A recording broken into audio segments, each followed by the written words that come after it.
Je m'appelle Patrice Mouton et je suis enseignant en gestion, plus précisément contrôle de gestion et finance, à la faculté des sciences économiques de Rennes 1, et ce depuis 1991. Je suis venu au e-learning assez tôt, dès 1997, en mettant en place un dispositif de préparation à l'agrégation d'économie et gestion, en blended learning, avec présentiel, et puis plus tard des classes virtuelles, ressources, voilà, comme on peut tout imaginer un dispositif de blended learning. Il y a 400 étudiants, donc c'est quand même quelque chose d'assez conséquent, qui me fait voir tous les aspects, depuis l'animation de l'équipe pédagogique jusqu'aux relations avec l'institution, constitution du modèle économique. En fait, c'est une petite PME au sein de l'université, ou encore on pourrait appeler ça un SPOC, Small Private Online Course. Ce dispositif de FOAD m'a permis de côtoyer des professionnels du e-learning de grande qualité, ou des enseignants-chercheurs des sciences de l'éducation ou de psychologie cognitive. Et ensemble, nous avons l'idée de monter un Master 2 avec un parcours ingénieur de l'e-formation, parcours qui ne se limite pas aux seuls aspects de la production de ressources, c'est-à-dire ingénierie pédagogique, ergonomie, les outils, mais donne une large place aux environnements économiques, juridiques, législatifs, et également le Web 2.0 et ses différents usages. L'objectif de ce module est de sensibiliser nos apprenants à des concepts de base de gestion, aux principales logiques de gestion, sans vouloir bien sûr en faire des spécialistes. La plupart de nos apprenants sont plutôt des novices dans la matière, ont peu de vécu.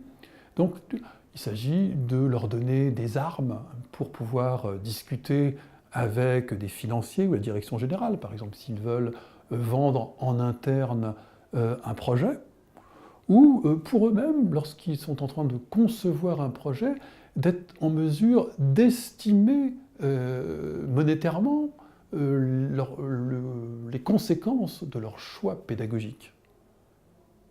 En effet, on a aujourd'hui dépassé la phase de tâtonnement, aux alentours de l'an 2000, où les décideurs étaient prêts à payer presque n'importe quoi pour voir.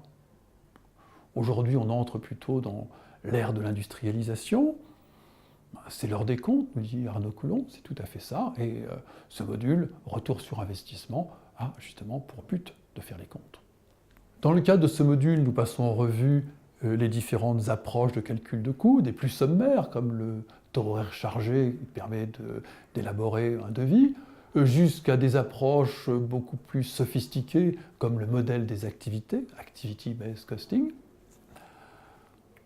Nous focalisons sur une approche innovante, l'approche servuction-coût, qui a l'intérêt de partir des apprenants et donc qui est proche du langage des pédagogues.